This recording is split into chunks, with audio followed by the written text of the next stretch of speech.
एक गांव में मंगम्मा और अवंतिका नामक सास बहू रहते थे। उनमें सास बहुत अच्छी थी। वो अपनी बहू अवंतिका का खूब ख्याल रखती थी, लेकिन अवंतिका बहुत बुरी थी। वो हमेशा अपने सास से बहस करती थी, लेकिन जब तक उसका पति घर पे था वो ऐसे नाटक करती थी जैसे वो अपनी सास का बहुत अच्छा ख्याल रख रही हो। और जैसे ही उसके पति काम करने दूसरे शहर जाता था वो शुरू हो जाती थी। वो अपनी सास को बिल्कुल कोई इज्जत नहीं देती थी। और इतना ही नहीं, अगर उसकी सास अवंतिका की बात नहीं मानती थी तो वो ऐसे कहती थी, अगर तुम मेरी बात नहीं मानी ना, मैं अपनी पति को बताकर तुम्हें इस घर से बाहर निकलवा दूंगी, समझी। इसी कारण मंगम्मा, इस उम्र में मैं बाहर जाकर कैसे जी पाऊंगी, अकेली मैं कुछ नहीं कर पाऊंगी। इसी डर में वो जो अपनी बहू कहती थी चुपचाप करती थी। एक दिन अवंतिका की दोस्त शहर से उसके घर आते हैं। तब वो अपनी सास से ऐसे कहती है, हाँ सुनो, शहर से मेरे दोस्त आए हुए हैं, उन सब के लिए विभिन्न प्रकार के व्यंजन बनाओ और वो भी जल्दी। उतने व्यंजन मैं कैसे बनाऊं बेटा, कुछ ही पकाऊंगी। मेरी सहेलियों के सामने मेरा इज्जत निकालना चाहती हो तुम? ऐसा कुछ नहीं है बेटा, मेरा वो मतलब नहीं था। उतने सारे व्यंजन मैं अकेले कैसे बनाऊंगी? अगर तुम भी थोड़ा मदद करोगी तब मैं बना पाऊंगी। क्या मैं तुम्हारी मदद करूं? मतलब मेरी सहेलियां यहाँ आई हुई है, उनको छोड़कर मैं तुम्हारी मदद करते रह जाऊं? तुम जरूर ये सब मेरे दोस्तों के सामने मेरे इज्जत निकालने के लिए कर रही हो ना?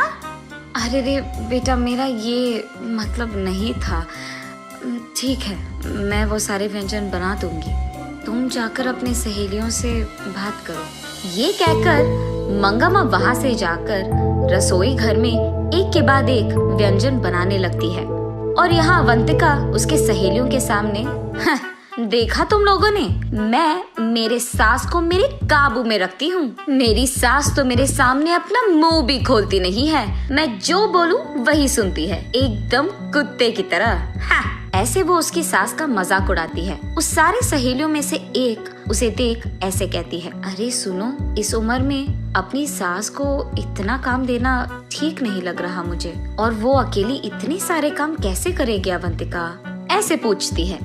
ए तो चुप कर, अगर हम ऐसे नहीं रहेंगे ना तो ये सब हमारी सास ना हमारा फायदा उठाएंगी, हमें उनके काबू में कर लेंगे और उनका कहना हमें मानना होगा। मैं ऐसे नहीं रह सकती। हाँ, लेकिन ऐसे बूढ़ी औरत को मेहनत करवाना मुझे अच्छा नहीं लग रहा। और वैसे अगर तुम्हारे पति को ये सब पता चला तो सोचो क्या ही हो जाएगा। अरे चल, कुछ नहीं होगा, यहाँ जो कुछ हो रहा है कहीं और बैठे मेरे पति को कैसे पता चलेगा? तू भी ना। अरे पर तुम्हारी सास तो बोल सकती है ना। हाँ, नहीं बोलेगी। क्यों नहीं बोलेगी? क्योंकि मैंने उसको धमकाया कि वो अगर एक भी बात उसके बेटे से बताएगी तो मैं उसके बेटे से खुद उसे बाहर निकलवा दूंगी। हाँ, और वैसे मेरे पति के सामने मेरा एक्टिंग ना ऐसे वैसे नहीं रहेगा, एकदम फाड़ कर रखी है मैंने। ओह, तो ऐसे तुम दोनों को उल्लू बना रही हो। इन लोगों की सारी बातें छुपकर पीछे से उसकी सास सुन लेती है और तब वो फैसला करती है कि उसकी बहू को सबक सिखाना ही होगा। तब वो वहाँ से जाकर काम करने में लग जाती है और दूसरी तरफ अवंतिका उसके सहेलियों के साथ बैठकर खाते हुए पीते हुए बीच बीच में अपनी सास को बुलाकर काम करवाती रहती है। और ऐसे वो अपनी सहेलियों के साथ खूब मस्ती करती है। कुछ देर बाद उसकी सारी दोस्त वहाँ पे खा पी कर चले जाते हैं अपने घर। तब अवंतिका, क्यों सासू माँ, कहाँ पे हो? यही तो हूँ बेटी, क्या चाहिए? घर में बहुत कचरा है, उस रूम में पड़े हुए गिलास और प्लेट निकाल कर कचरा बाहर फेंक दो और घर पूरा साफ कर दो, समझी? तब तक बहुत काम करने के कारण मंगम्मा बहुत थक जाती है, लेकिन अब वो कुछ कर भी नहीं सकती थी, इसीलिए उसके बहू के दिए हुए सारे काम एक के बाद एक खत्म करती है। वहाँ से कचरा फेंक के वो घर पूरा साफ कर देती है। अगले दिन मंगम्मा उदास बैठे रहती है। तब पड़ोसी घर की बेटी अमृता वहाँ आकर उससे ऐसे कहती है, दादी दादी, ये लो मिठाई, खाओ ना, आज मेरा जन्मदिन है। ऐसे कहती है। पर ये सब मंगम्मा नहीं सुनती है, अपने ख्यालों में खोई रहती है। तब अमृता दादी दादी ऐसे जोर से पुकारती है। तब मंगम्मा होश में आकर बोलो बेटी अमृता, यहाँ कैसे आना हुआ? मेरा छोड़ दीजिए दादी, लेकिन आप ऐसे उदास क्यों बैठे हैं? ऐसे कहती है। तब मंगम्मा जो कुछ भी हुआ उसको समझाती है। ओह, इतना ही? इस समस्या का उपाय तो मेरे पास है। बस आज के लिए जो भी तुम्हारी बहू तुमसे कहती है ना, वो काम कर लो और कल से ये नौबत तुम्हें नहीं आएगी। तब मंगम्मा, ऐसे कैसे अमृता, ऐसे क्या कर लोगी तुम? अरे वो सब आप मुझ पे छोड़ दीजिए दादी, मैंने कहा ना कि मैं संभाल लूंगी। ये कहकर अमृता वहाँ से हंसते हुए चली जाती है। इतने में अवंतिका वहाँ आकर पहनी हुई कपड़े सारे मंगम्मा के मुंह पे फेंक कर, सुनो, ये सब धोकर इस्त्री करके मुझे वापस करो। अरे घर में तो वॉशिंग मशीन है ना बेटा, उसमें डाल देती। ये कपड़े अगर वॉशिंग मशीन में डालेंगे ना तो खराब हो जाएंगे, तुम पहले काम करो ना। ठीक है बेटा, धो लूंगी। मंगम्मा उन सारे कपड़ों को अच्छे से धोकर उन्हें सूरज में सुखा करके उसके बहू के पास ले जाती है। ये लो बेटा, सारे कपड़े धो लिया मैंने।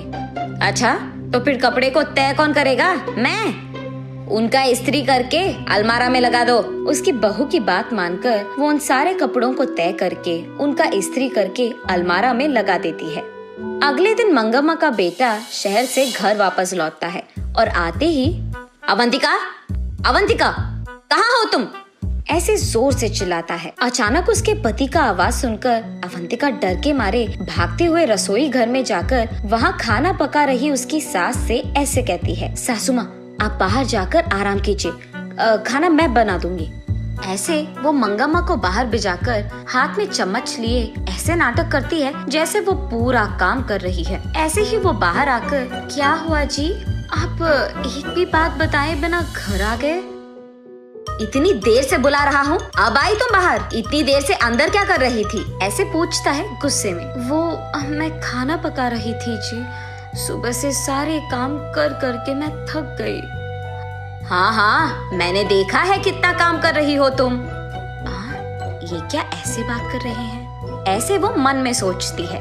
तब अवंतिका का पति सीधा उसके माँ के पास जाकर, माँ, तुम्हारी बहू का इस व्यवहार के लिए मैं माफी मांग रहा हूँ। ये सुनकर मंगम्मा एकदम दंग रह जाती है और वो ऐसे ही अपने बेटे को देखती रहती है। अरे ये क्या कह दिया आपने? मैं तो सासू माँ की कितनी अच्छी ख्याल रख रही हूँ, उनका देखभाल मैं ही तो करती हूँ, ऐसे कहती है अवंतिका। हाँ हाँ, ये भी देखा मैंने कि तुम माँ की कितनी अच्छी ख्याल रख रही हो। ये कहकर पॉकेट में से एक मोबाइल निकालकर उसमें एक वीडियो अवंतिका को दिखाता है। उस वीडियो में अवंतिका अपने सास से कपड़े धुलवाना, उनका इस्त्री करना, तय करना, ये सब दिखाई देता है।